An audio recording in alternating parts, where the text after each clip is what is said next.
This is what we call the moon. And this is what we call the zoom. Crazy, huh? Well, let me then ask you this.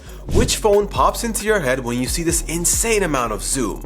I'm guessing it's the Samsung Galaxy S22 Ultra. And in this video, we'll be comparing it to not another phone, but something special. Say hello to the Nikon Coolpix P1000.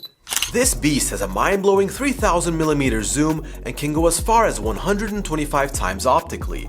In comparison to the 3x and 10x optical zooms of the Galaxy, this is surely going to be interesting and also difficult for the S22 Ultra, which is why we brought some backup to give our buddy Samsung's newest flagship a helping hand. If you find this type of content entertaining, we'd really appreciate it if you could subscribe to the channel and also like this video to help our family grow. Let the facts speak. First up on the list is our local city angel, and what we'll immediately notice is how Nikon's image is way darker than Samsung's because mobile phones these days put in a ton of effort to optimize their software. Both of them are very good though, until the point where we hit 30x, which is the point of the first big quality difference between these two gadgets. Even though 30 times zoom is said by some to be the sweet spot of the S22 Ultra, it can't match up against a professional camera that was built with zoom in mind. Take note that the image has become way darker than it was before. Nikon continues to deliver seamless quality at 50x, and in my opinion, this is the point where Samsung's image becomes unusable. 100x will make this judgment stand out even clearer, and the max optical zoom of the P1000 is 125x, so we've cropped in the 100x of the S22 Ultra to compare. Nikon's camera also has a 4x digital zoom, so the combination of the two will result in a mind-boggling 500 times hybrid zoom, as the results can be seen on the screen. It's not a surprise that the quality decreases with the huge jump from 125 times to 500, so let's drop back down to 3x with another photo. The famous Mercedes logo of Berlin, and just like our Angel, it's quite dark on the left side, and Samsung software manages the HDR really well. At 10x, the noise and blur is slightly less on the P1000, but the image is still quite dark because of the sky covering up the majority of the photo. When you get closer to the subject though, dynamic range plays into the photo less, and that's when you can see the full power of a zoom-focused professional camera.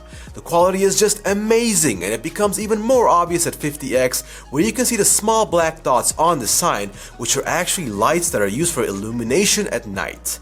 Lastly, 100x as well as 125x is pretty much the same on both sides, and as I've told you before, if you're using a mobile phone camera, zooming past 10x isn't really going to get you the best results most of the time. I do have a question though. Do these results change when we're zooming into a human being instead of an object?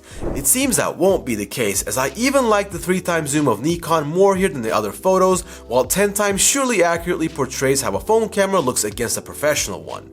30x is no different, and while the quality on the left hasn't even degraded a single bit, I can't say the same for the photo on the right. This trend will continue at 50x, and while 100x is kind of blurry on the P1000, it just showcases how if you want to zoom in this much, having a tripod is really important no matter what kind of footage you're taking. Even then, the two can't really be compared at this level, which kinda brings us to our conclusion for this part. Even though the S22 Ultra is hands down the best camera phone to use for zoom, there's still a long way to go until they can catch up to brands like Nikon, but there's no need to be upset about this if you're a Samsung fan. Instead, you can just enjoy the view of these nice flowers. What do you mean you can't see them? They're right there. Look closer. There you go. Another nice comparison between the two devices. So, remember the backup part that I mentioned in the intro part of this video? That backup is actually a telescope that you can attach the phone to. The gap in quality definitely decreases when the S22 Ultra is supported by this telescope, and it can definitely be a fun way to use your phone camera. You could even invest in a more expensive telescope so that the quality increases even more. Nikon's footage is still amazing though, for the most part, and sometimes, even if it can't handle the 125 times optical zoom if there's too much light in the background, which causes the footage to look blurry, but overall, photos are mostly nice and the comparisons are closer when the telescope is taken into account. So obviously, photos aren't the only thing that you can take with these devices. Zooming while taking videos is another cool feature, and if you watch channels like National Geographic or some sports channels, you'll know why. The Galaxy can zoom up to 20x while shooting video, and while the footage is actually decent, both the stabilization and the quality can't really be compared head on. There's actually a bit of shaking by Nikon at 125 times zoom while shooting video, but I guess that's bound to happen at the maximum levels. Samsung footage has been cropped once again to see an accurate comparison. Last up is night footage, and it's most likely what you've been waiting for because we're gonna take a look at the moon in this section. And what you're seeing on the screen now is a Nikon P1000 getting closer and closer and closer to the moon. This device can zoom in so much that you can see the craters and other small details in a very clear way. A lot of people have said that the Galaxy takes insane photos and videos of the moon, so we're gonna find out for ourselves how that works. This is a video of both the P1000 and the S22 Ultra zooming into the moon, and I think the difference is quite obvious. With regard to moon photos, I don't think that 3x and 10x gives us much to talk about, as it looks more like a street light than the actual moon. Things only start to get interesting at 30x, in which the photo on the right just looks amazing. Or does it? How does a mobile phone that couldn't show anything at 10x suddenly show everything very clearly at 30x? Well, apparently the general sweet spot of 30x also rings true for moon photography, because when you switch to it, the phone automatically applies a moon filter to the real moon to make it visible to you, rather than looking at a bright yellow circle. 50 and 100x are good examples for you so you can better understand this AI trick, because the craters and lines on the left side aren't visible on the photo on the right, which makes it obvious that you're not actually looking at the same moon.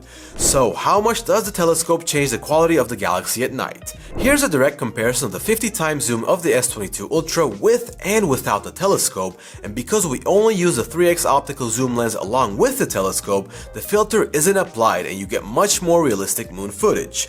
Just one more moon comparison, so there won't be any question marks left in your head on how the P1000 works when you crank it up all the way to 125x, as well as the quality of the telescope plus the S22 Ultra at the same zoom level. Now our angel is back at night to round up this great video. Nikon is dark as usual, but the difference between these photos and the ones taken at daytime is that zooming at night is quite troubling for mobile devices. 10x looks really sweet on the left side, and I was really hopeful for the 30x, but the ambiance is just so dark that while you can tell what you're looking at with the P1000, I wouldn't necessarily say that it's usable. 100x does look quite cool though, and it's definitely better than the Galaxy, and still better when we bring in the telescope, which overall showcases the quality of the Nikon P1000 and its main feature. We went through a lot, and I mean a lot of footage, and I hope it was worth it. We found out that the S22 Ultra is indeed the best mobile phone for zoom out there, but it isn't as close to professional cameras as some of you had hoped. The AI trick is quite interesting, and I also found out that a lot of people actually thought it was a real image of the moon, even when Samsung was doing the same thing on the S21 Ultra. Regardless, it's kinda cool and fun, and I hope you think the same way as I do. Hit that like button and subscribe to the channel if you had a good time, and make sure to check out our recent camera comparisons to see the S22 Ultra in action against other beasts such as Apple's iPhone and Google's Pixel. Looking forward to seeing you once again.